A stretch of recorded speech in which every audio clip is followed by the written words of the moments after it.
మన్యం జిల్లా కొమరాడ మండలంలో ఇదండి రైతులు మొక్కజొన్నలు ఇదండి ఎండబెట్టారు. ఇదండి మొత్తం ఇవి పొలం నుండి ఇక్కడ తేడానికి 4 రోజులు పట్టిందండి. దీనికి విపరీతమైన మదుపు పెట్టే పరిస్థితి ఉంది. ఒక పక్క వానలు, ఇంకో తుఫాను వచ్చే పరిస్థితిలో రైతులు ఎక్కినదండి ఎక్కువ కూలి పెట్టి ఈరోజు కళ్ళను తెచ్చే పరిస్థితి ఉంది.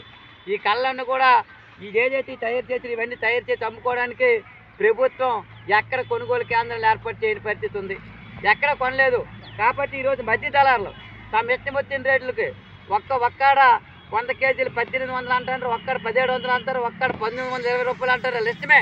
వాళ్ళ ఇష్టం వచ్చినట్టుగా ఈరోజు రైతుల దగ్గర కొనుక్కొని మోసం చేసే పరిస్థితి ఉంది. మరి రైతులకి అన్ని విధాలుగా గిట్టుబాటు ధర కల్పిస్తున్నాం, అన్ని విధాలుగా కాదు కొంతమంది చెప్తున్నా పాలకులకి మరి రైతులు మొక్కజొన్న రైతుల తాలూకా పరిస్థితి మీకు తెలియదా అని చెప్పి తెలియజేస్తున్నారు. చూడండి, ప్రతి గ్రామంలోనూ కూడా ఈరోజు మొక్కజొన్న రైతులు చాలా ఇబ్బంది పడే పరిస్థితి ఉంది. ఈరోజు ప్రభుత్వం 2400 రూపాయలు మేము ప్రకటించమని చెప్పి పత్రిక ప్రకటనలు ఇస్తాండ్రు. మరి ఎక్కడ కొంటారు? కొనుగోలు కేంద్రం కురపాం నియోజకవర్గంలో ఎక్కడ మీరు కొనుగోలు కేంద్రాలు ఏర్పాటు చేశారు? మరి ఎక్కడ కొంటారు? కోఆపరేటివ్ బ్యాంకు ధర కొనరు, రైతు భరోసా రైతు సేవా కేంద్రాల ధర కొనరు. మరి ఎక్కడ కొంటారు? రైతులు ఇష్టం వచ్చినట్టు దళారులకు అమ్ముకునే పరిస్థితి ఈరోజు కల్పిస్తున్నారు. ఇది చాలా అన్యాయం.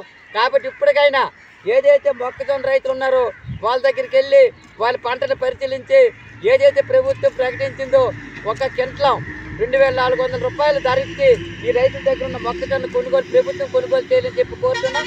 ఈరోజు దళారులందరూ ఒకటయ్యి తమ ఇష్టం వచ్చిన రేట్లు కొనుక్కున్న నివారణ చర్యలు లేవు, పరిశీలన లేవు. అధికారులు మరి ఏం చేస్తారో తెలియని పరిస్థితి ఉంది. ఇప్పటికైనా అధికారులు మొక్కజొన్న రైతుల దగ్గరికి వెళ్ళి ఆ కష్టసుఖాలు తెలుసుకొని గిట్టుబాటు ధర ఇచ్చే విధంగా మొక్కజొన్న కొనుగోలు కేంద్రాలు ఏర్పాటు చేసి అన్ని విధాలుగా మొక్కజొన్నలకు భరోసా కల్పించే విధంగా క్వింటాల్ 2400 ప్రభుత్వం ప్రకటించిన విధంగా కొనుగోలు చేయాలని చెప్పి మేము ఈరోజు సిపిఎం పార్టీ ఆధ్వర్యంలో డిమాండ్ చేస్తున్నాం. లేని యెడల ఈ మొక్కజొన్న రైతులందరితో కలిసి పెద్ద ఎత్తున పార్వతీపురం మన్యం జిల్లా కలెక్టర్ కార్యాలయం వద్ద ఆందోళన చేస్తామని చెప్పి ఈ సందర్భంగా తెలియజేస్తున్నాం.